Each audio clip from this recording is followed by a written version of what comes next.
to protect me while I'm videoing. They want this recorded for history. So all the traffic has been moved around me so I can film. They know how vital it is for their cause to get the message out at last from their heavily censored country. The Burmese flag is flown upside down, an international distress signal from a country in crisis. But at this stage, there are many smiling faces.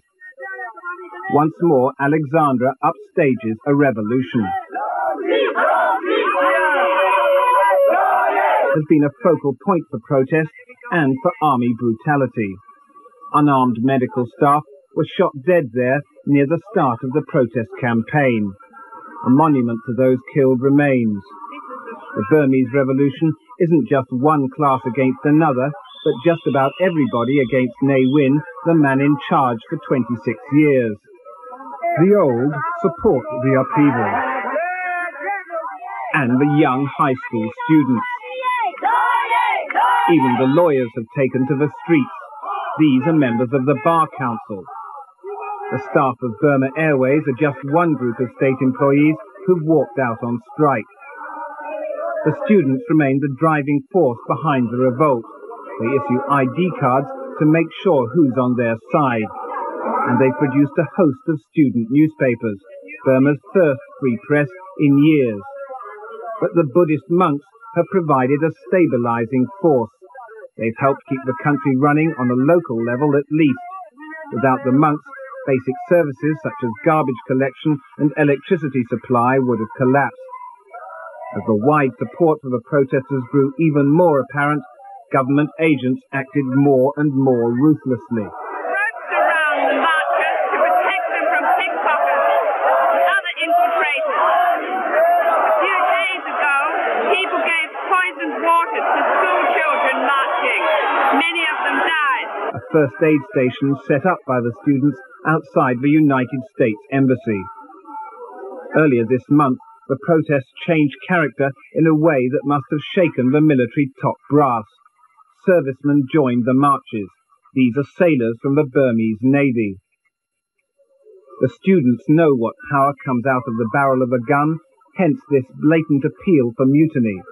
It reads, "Poor soldiers, using your common sense, answer the following questions. Who do you support most, your country or your commanders?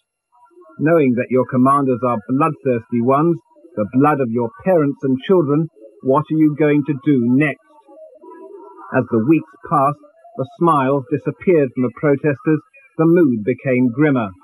The protesters may not have had guns. Increasingly, they were not unarmed. This is the new armed struggle. These are called jinglis. You shoot them from this canopy. And here's the jingli walla. This is how you fire them.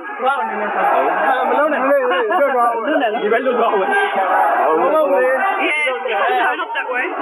Makeshift courts, under the control of students and monks, carried out summary justice against alleged government infiltrators.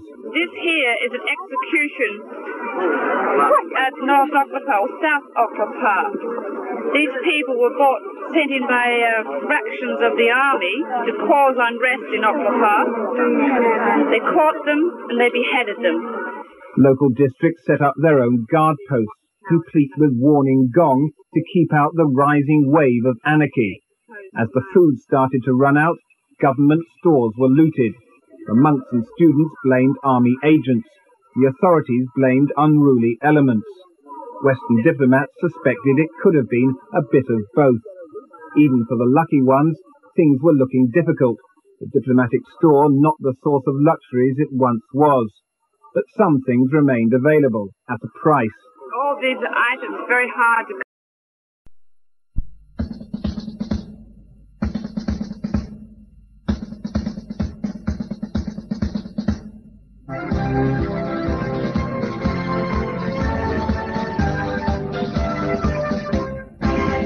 Ngaro trong da bao xì lù nhăn nhiều ta yu in mô thuê xì nhà yê thuê ni lô ta thu thuê thuê yu ni Ngaro trong da bao xì lù